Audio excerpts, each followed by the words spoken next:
Kunta woke up suddenly. His head was heavy, and his body ached. The last thing he remembered was one of his father's guards rushing at him. After that, darkness. Now he was in his room, lying on his bed. Then fear struck him. Ifedi. He jumped up and ran straight to his father's chamber. His voice shook with anger. Where is she? What did you do to Ifedi? Kunto sat in silence. His face was hard, his eyes cold. He said nothing. Kunta's chest burned.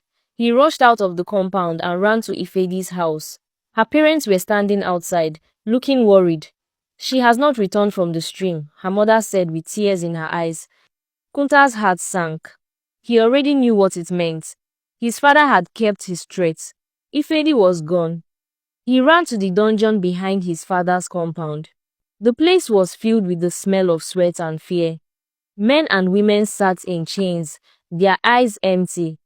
Kunta searched among them, calling her name, but she was not there. At the gate, he saw a broken clay pot on the ground. He knew it was hers. Panic pushed him forward. He broke past the guards and ran toward the coast. His feet pounded the ground, his chest tight. When he reached the beach, he saw the big ship already moving away from the shore. Its sails were open, catching the wind.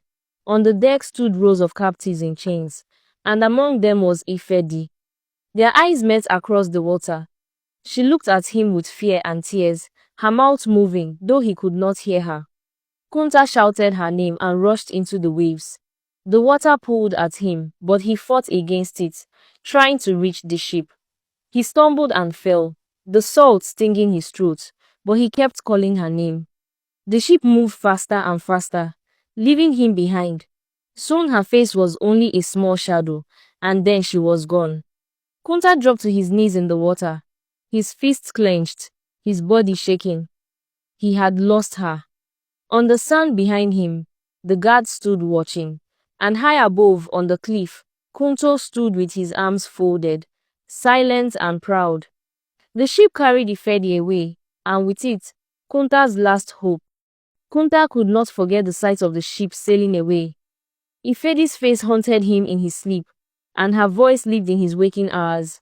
He stopped eating, stopped smiling.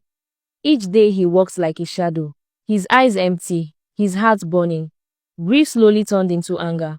He told himself that if he could not save her, he would stop his father from destroying anyone else. The villagers had always hated Kunto, but they were too afraid to rise against him. His guards had guns, and no spear or machete could stand against them. That was why no one fought back, why the people suffered in silence. But Kunta was different. He had seen too much, lost too much. He began to move from hut to hut at night, speaking in whispers to men and women who had lost fathers, mothers and children to Kunto's trade. Some were afraid, but others agreed. They remembered how Kunta had once loosened chains in the dark, how he had set people free. Soon, the plan was made. They would steal the guns first, then burn his empire to the ground. One night, while the guards drank palm wine, the villagers crept in. They moved like shadows, striking quickly. By dawn, the guns were no longer in Kunto's hands. For the first time, the villagers held the power. Fear turned into courage, and courage turned into fire. They attacked at sunrise. Shouts filled the air as men and women stormed Kunto's compound. The gates were torn open, the dungeon was broken, and the captives inside spilled out, their chains smashed. Some guards ran for their lives, while others were cut down. The villagers set fire to the dungeon, and smoke climbed into the sky like a signal of freedom. In the chaos, Kunto did not flee. His greed chained him tighter than any rope. He rushed into the flames, trying to drag out his chest of cowries, his gold, his mirrors and guns. But the fire spread too fast. The roof crashed down, and the heat swallowed him. His screams rose, then were gone. The great Kunto, feared by all, died clutching his wealth. The villagers rejoiced. They danced, they wept, they embraced one another. For the first time in years, Chains lay broken in the dirt. Hope was alive. But Kunta did not join them. He stood apart, staring at the ashes of the dungeon.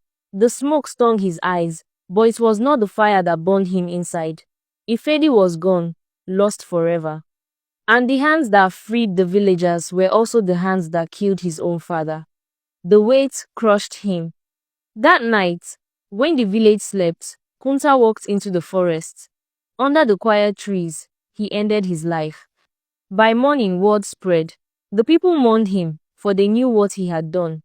Kunta was gone, his empire in ashes, and the villagers were free at last.